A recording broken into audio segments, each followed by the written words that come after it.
Hi guys! Yung mga anak ko nag-DIY, naglagay sila ng benid. Ngayon, dahil sa kantuhan to, ako na lang daw ang gagawa. Try ko, kung kaya natin, kaya ng powers ko. Unang-una, kukuhain ko yung aging, yung mga kantuhan. Yan, kinuha ko kasi dito tayo babase. Yan tayo kukuha ng sukat. So, ito yung sukat niya. Hanggang dito. Marking ka, marking. Tapos, transfer mo yung marking mo sa actual. Ganun din siyempre dito sa baba. Yan.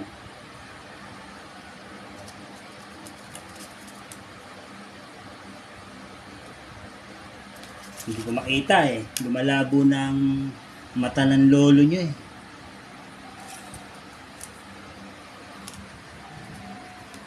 Okay, eto na. Tapos, visible line lang. Nakuha mo na, kunwari. Yan. So, repeat. Para sure tayo. Ayan o.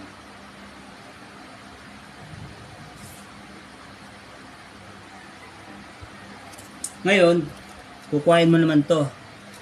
Yung side na to.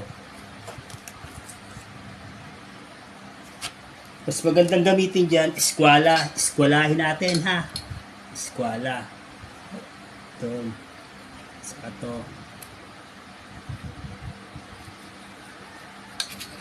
Yun.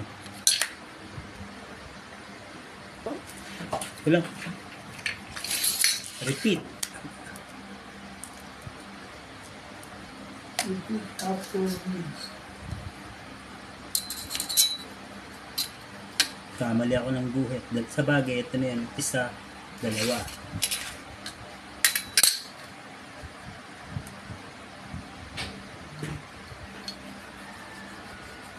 Ito, medyo pabilog. Ito yun. Yan.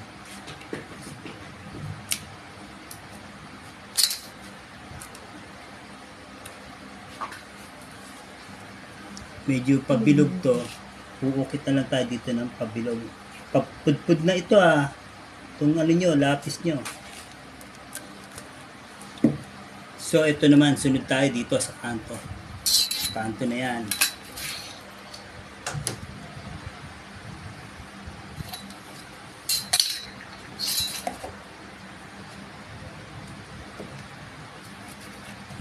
Visible lang. Visible lang yung guhit natin mga friends.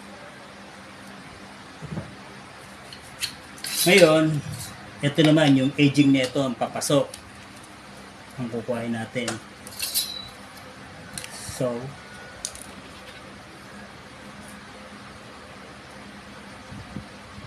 $20 mm.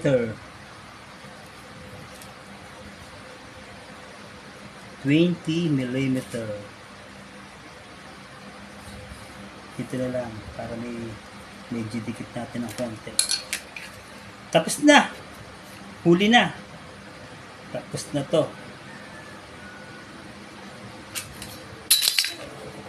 Cutting na tayo mga friends. Ganun lang po yun. Madali lang po to. Sana nanonood tong anak ko dito na naintindihan niya para next time sila na lang gagawa nito.